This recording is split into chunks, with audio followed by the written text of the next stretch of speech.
शेतकऱ्यांची कर्जमाफी झालीच पाहिजे, शेतकऱ्यांची कर्जमाफी झालीच पाहिजे, शेतकऱ्यांच्या मालाला हमी भाव मिळालाच पाहिजे, शेतकऱ्यांच्या मालाला हमी भाव मिळालाच पाहिजे, दिव्यांगाला 10 रुपये महिना मिळालाच पाहिजे, दिव्यांगाला 10 रुपये महिना मिळालाच पाहिजे, मालमत्ता द्याच नाही, मालमत्ता द्याच नाही। तर श्रोत्यांनो, तुम्ही आत्ताची एक्सक्लुझिव्ह दृश्य पाहत आहेत। ही आहेत छत्रपती संभाजीनगर येथील संजय शिरसाट, जे पालकमंत्री आहेत छत्रपती संभाजीनगर जिल्ह्याचे।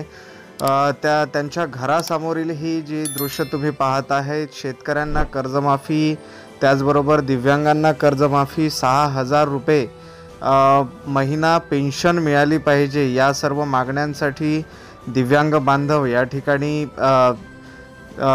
मागणी करत आहेत, आंदोलन करत आहेत। त्याचबरोबर जे आहे, काल ठाण्यामध्ये सुद्धा उपमुख्यमंत्री श्री एकनाथजी शिंदे यांच्या घरासमोर देखील प्रहार संघटनेच्या आंदोलकांनी आंदोलन केलेलं आपल्याला पाहायला मिळतंय। परभणी, अकोला, अमरावती येथे सुद्धा रवी राणा यांच्या घरासमोर देखील प्रहार संघटनेच्या नेत्यांनी मशाल आंदोलन उभारल्याची आपल्याला माहिती मिळत आहे। श्रोत्यांनो, संपूर्ण राज्यात जे आहे प्रहार संघटनेचे एकूणच कार्यकर्ते आक्रमक झाल्याची आपल्याला या ठिकाणी माहिती मिळत आहे। शासनाला अनेक वेळा अनेक मागण्यांच्या माध्यमातून, अनेक निवेदनांच्या माध्यमातून प्रहार संघटनेकडून वेगवेगळ्या ठिकाणी वेगवेगळ्या माध्यमांतून जे आहे मागण्या केल्या जातात, परंतु त्यांच्या सरकारच्या कानावर किंवा शासनाच्या कानावर अजूनही या बातम्यांची, या मागण्यांची काहीही म्हणजे झळ बसत नाही असं आपल्याला पाहायला मिळत असल्यामुळे या ठिकाणी प्रहार संघटनेचे कार्यकर्ते, प्रहार संघटनेचे पदाधिकारी या ठिकाणी आंदोलन करताना आपल्याला पाहायला मिळत आहेत। तुम्ही जी दृश्य पाहताय ती आहेत संजय शिरसाट, जे छत्रपती संभाजीनगर जिल्ह्याचे पालकमंत्री संजय शिरसाट यांच्या घरासमोर या ठिकाणी मशाल आंदोलन कार्यकर्ते करताना आपल्याला दिसत आहेत। त्याचबरोबर महाराष्ट्रातील अनेक ठिकाणी अनेक वेगवेगळ्या पदाधिकाऱ्यांद्वारे, प्रहारच्या अनेक सदस्यांद्वारे जे आहे आंदोलनं उभारण्यात आल्याची माहिती आपल्याला सूत्रांकडून मिळत आहे। अकोला, परभणी, त्याचबरोबर ठाणे, अमरावती या सर्व जिल्ह्यांमध्ये सुद्धा प्रहारचे कार्यकर्ते आपल्याला आक्रमक झाल्याची माहिती मिळत आहे। आंदोलनं त्यांनी उभारलेली आहेत वेगवेगळ्या ठिकाणी, वेगवेगळ्या मंत्र्यांना, वेगवेगळ्या जे आहेत शासनाच्या पदाधिकाऱ्यांच्या घरासमोर त्या ठिकाणी आंदोलन कार्यकर्ते करत आहेत। आणि प्रमुख मागण्यांमध्ये त्या ठिकाणी दिव्यांगांना कर्जमाफी, जे मृत दिव्यांग आहेत, ज्यांनी वेगवेगळ्या बँकांकडून, वेगवेगळ्या पतसंस्थांकडून जे कर्ज घेतले होते ते कर्जमाफी झाली पाहिजे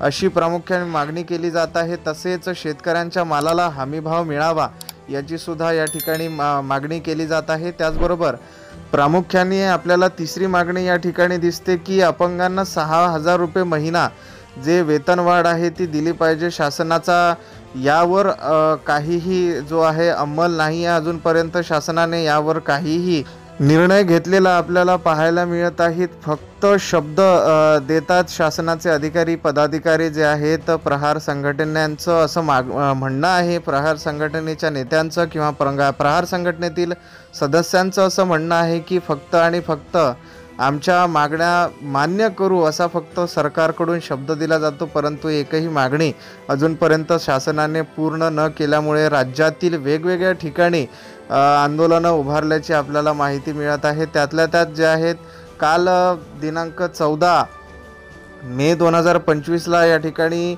महाराष्ट्राचे उपमुख्यमंत्री एकनाथजी शिंदे यांच्या घरासमोर देखील प्रहारच्या नेत्यांनी तसेच पदाधिकाऱ्यांनी, सदस्यांनी, त्यामध्ये महिलांचा सहभाग होता, शेतकऱ्यांचा सहभाग होता, त्याचबरोबर संजय गांधी निराधार योजनेच्या लाभार्थ्यांबरोबरच जे आहे वृद्ध लाभार्थी जे महाराष्ट्रातील श्रावणबाळ सेवा राज्य निवृत्ती वेतन योजनेचे लाभार्थी आहेत त्यांचा देखील काल सहभाग होता. त्यांनी सुद्धा आंदोलन त्या ठिकाणी उभारलं होतं. ठिय्या आंदोलन त्या ठिकाणी उभारलेलं होतं. तिथे जे आहेत एकनाथजी शिंदे यांनी त्यांच्या सर्व मागण्या म्हणजे पाहिल्या आणि या मागण्यांवर आम्ही विचार करू असं त्या ठिकाणी उत्तर त्यांनी दिलेलंच आहे. तुम्ही ही दृश्य एक्सक्लुझिव्ह दृश्य पाहताय ब्रेकिंग न्यूज भारत TV या आपल्या चॅनलवरती. हे जे दृश्य पाहताय ते तुमच्यापर्यंत आम्ही पोहोचवण्याचा प्रयत्न करत आहोत या व्हिडिओच्या माध्यमातून. श्रोत्यांनो, तुम्हाला काय वाटतं? 6,000 पेन्शन झाली पाहिजे का आणि याविषयी तुमचं काय मत आहे? तुम्ही डिस्क्रिप्शनमध्ये दिलेल्या कमेंट बॉक्समध्ये जाऊन तुमची प्रतिक्रिया त्या ठिकाणी नोंदवू शकता.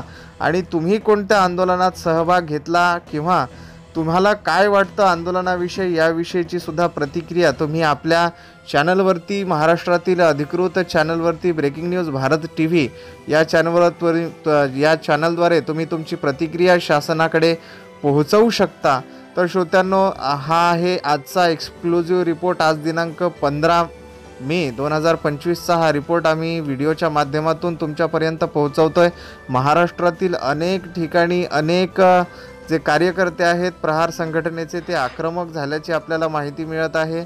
ठाणे, त्याचबरोबर अमरावती, अकोला, परभणी, छत्रपती संभाजीनगर या ठिकाणी जे आहेत वेगवेगळ्या जिल्ह्यांमध्ये वेगवेगळ्या जिल्हा अध्यक्षांच्या नेतृत्वाखाली त्याचबरोबर प्रहार संघटनेचे संस्थापक अध्यक्ष ओमप्रकाशजी बच्चू कडू हे जे आहेत या ठिकाणी वेगवेगळ्या मागण्यांद्वारे वेगवेगळ्या जे आहेत शासनाकडे मागण्या नेहमीच करत असतात. त्यांचं पाऊल जे आहे दिव्यांगांच्या कल्याणासाठी नेहमीच ते झटत असतात. एक पाऊल पुढे जाऊन ते विचार करत असतात दिव्यांगांच्या ज्या आहेत सुखसोयींचा, सुविधांचा, त्यांच्या पेन्शन वाढीचा सुद्धा त्यांनी मागे दिनांक 21 मार्च ते 23 मार्च या 3 दिवसीय आंदोलनामध्ये जे रायगडला पाचाड या ठिकाणी आंदोलन झालं होतं त्या ठिकाणी सुद्धा दिव्यांगांच्या मागण्या त्यांनी ज्या आहेत अग्रगण्य ठेवून समोर ठेवून जे आहे शासनाला एक मोठा इशारा दिला होता. आणि त्याचाच हा भाग म्हणून या ठिकाणी पुन्हा एकदा प्रहारच्या कार्यकर्त्यांनी आंदोलन सुरू केलेलं आहे. या ठिकाणी तुम्ही एक्सक्लुझिव्ह दृश्य पाहू शकता. शेतकऱ्यांची कर्जमाफी, दिव्यांगांची कर्जमाफी, त्याचबरोबर 6,000 पेन्शन वाढ झाली पाहिजे या सर्व मागण्यांसाठी प्रहारचे कार्यकर्ते वेगवेगळ्या ठिकाणी आपल्याला आंदोलन करताना पाहायला दिसत आहेत.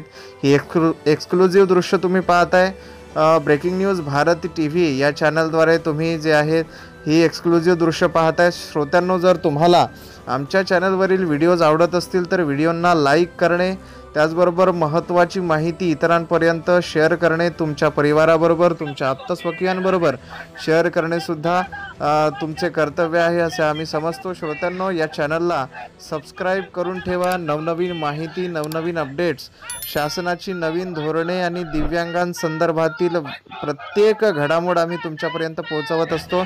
त्यामुळे या चॅनलला तुम्ही सबस्क्राईब करायला विसरू नका. तर श्रोत्यांनो, हा होता आजचा आपला व्हिडिओ. तुम्ही या ठिकाणी एक्सक्लुझिव्ह दृश्य पाहत आहात. प्रहार संघटनेचे आंदोलन या विषयातील हा व्हिडिओ आहे. श्रोत्यांनो, अशाच प्रकारच्या नवनवीन माहितीपूर्ण व्हिडिओसाठी आपल्या चॅनलला सबस्क्राईब करा. भेटूया पुन्हा एका नवीन व्हिडिओमध्ये नवीन माहितीसह. तेव्हापर्यंत पाहत रहा ब्रेकिंग न्यूज भारत TV हे चॅनल. धन्यवाद. नमस्कार.